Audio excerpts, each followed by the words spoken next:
Assalamualaikum warahmatullahi wabarakatuh. Perkenalkan, nama saya Widya dari kelompok 5. Di sini saya akan memoderatori kelompok 4. Adapun anggota dari kelompok 4 yaitu yang pertama Wahyuni Saskia Lestari dan yang kedua Tari Febrianti Putri. Adapun materi makalah yang akan dibawakan oleh kelompok 4 yaitu siklus pengolahan data dan sistem. Untuk mengefisienkan waktu, saya mempersilahkan kepada pemateri pertama untuk membacakan materinya. Baik, saya Wahyuni Saskia Lestari akan memaparkan poin A, yaitu pemrosesan transaksi pada siklus pengolahan data. Fungsi penting sistem informasi akuntansi atau SIA adalah memproses transaksi perusahaan secara efektif dan efisien. Siklus pengolahan data terdiri dari 4 operasi, yaitu input data, penyimpanan data, pengolahan data, dan output informasi. 1. Input data.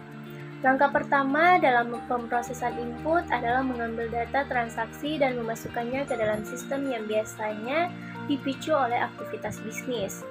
Langkah kedua dalam pemrosesan input adalah memastikan data yang diambil akurat dan lengkap dengan salah satu cara, yaitu menggunakan otomatisasi data sumber atau dokumen turnaround yang didesain dengan baik dan layar entry data. Langkah ketiga dalam pemrosesan input adalah meyakinkan kebijakan perusahaan diikuti seperti menyetujui atau memverifikasi transaksi. Yang kedua, penyimpanan data. Konsep penyimpanan data. Yang pertama, entitas atau entity, yaitu sesuatu yang mengenai informasi yang disimpan dalam catatan. Contohnya, karyawan, barang persediaan, dan pelanggan. Yang kedua, atribut atau attributes, yaitu sifat nomor identifikasi dan karakteristik khusus dari suatu entitas yang disimpan dalam database. Contohnya, nomor karyawan, tingkat pembayaran, nama, dan alamat. Yang ketiga, file, yaitu porsi data catatan di mana nilai data untuk atribut tertentu disimpan. Contohnya, dalam spreadsheet, setiap baris mempresentasikan pelanggan dan setiap kolom adalah atribut untuk pelanggan. Setiap sel dalam spreadsheet adalah field.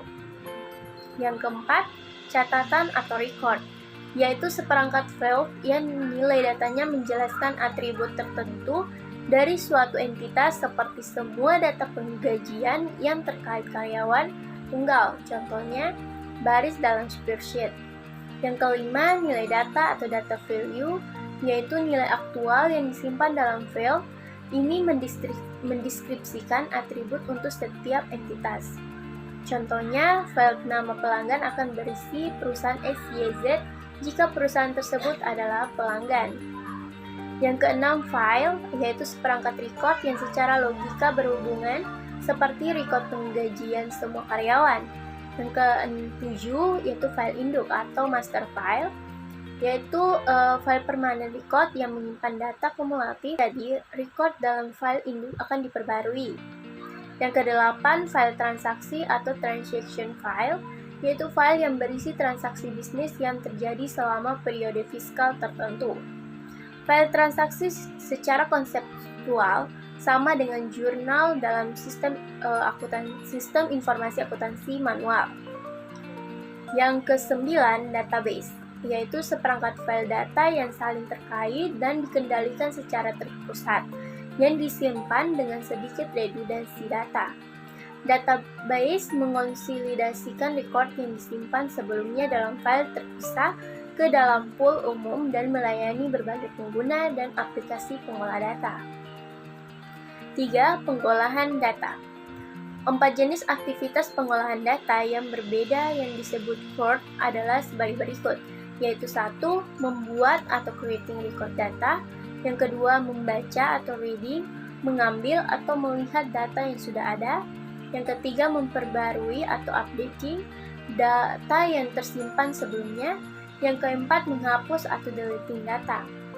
Pada pengolahan data terdapat 2 pemrosesan data, yaitu 1. Pemrosesan batch adalah jenis pengolahan data yang mengakumulasikan catatan transaksi ke dalam grup atau batch untuk memproses pada interval reguler seperti harian atau mingguan dan biasanya disortir ke dalam beberapa urutan sebelum pemrosesan.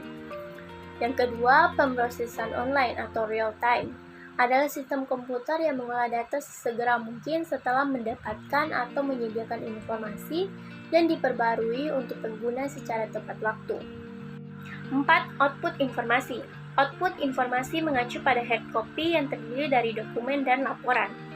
Dokumen adalah catatan transaksi atau data perusahaan lain, contohnya cek, faktur, laporan penerimaan, dan daftar permintaan pembelian.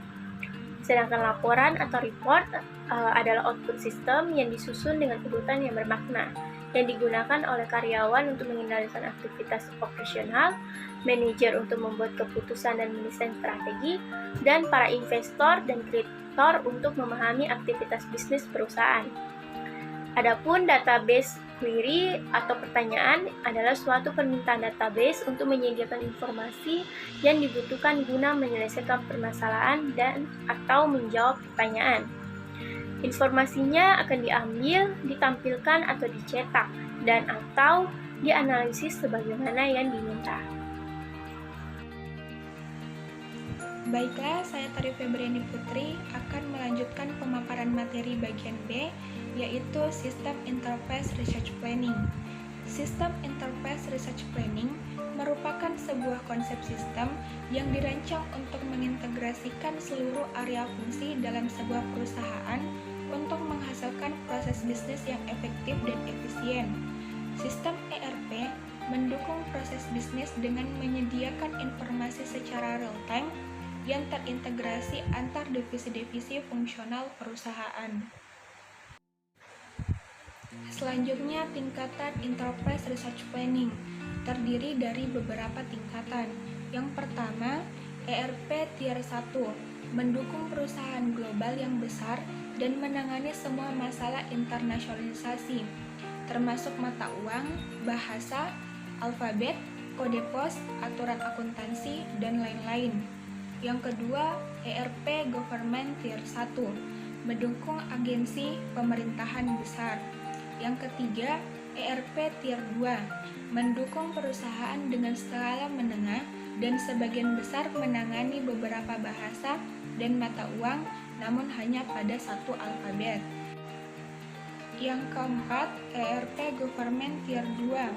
ERP yang berada pada tingkatan ini kebanyakan berfokus pada pemerintah negara bagian dan lokal dengan beberapa instalasi federal. Yang kelima, ERP Tier 3 tingkat 4 dirancang untuk bisnis kecil, biasanya yang dirancang untuk usaha mikro, hanya fokus pada akuntansi dan sering tidak dianggap sebagai sistem ERP tingkat lengkap oleh para profesional TI. Selanjutnya, penerapan sistem Enterprise Research Planning dalam perusahaan. Ada beberapa alternatif cara dalam menerapkan sistem Enterprise Research Planning. Di antaranya, yang pertama melakukan instalasi aplikasi ERP secara langsung dan menyeluruh.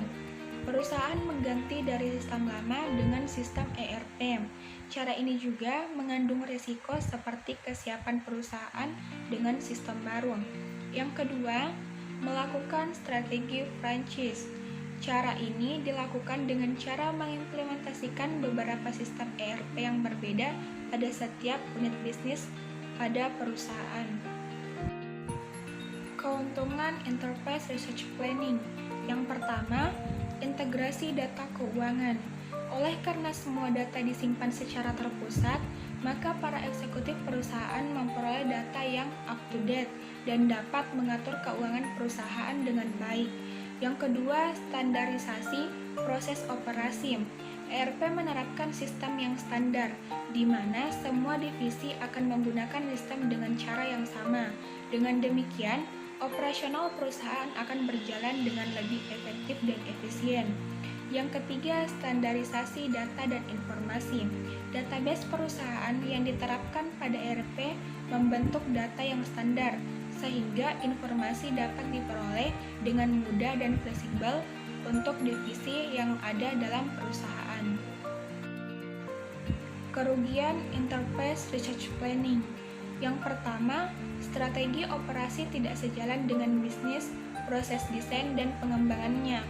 Yang kedua, waktu dan biaya implementasi yang melebihi anggaran. Yang ketiga, karyawan tidak siap untuk menerima dan beroperasi dengan sistem yang baru. Yang keempat, persiapan implementation tidak dilakukan dengan baik. Dan yang kelima, berkurangnya fleksibilitas sistem setelah menerapkan ERP. Itulah hasil diskusi dari kelompok 4. Jika ada pertanyaan atau tanggapan, tulis di bawah kolom komentar. Lebih dan kurangnya mohon dimaafkan. Saya akhiri dengan ucapan Assalamualaikum warahmatullahi wabarakatuh.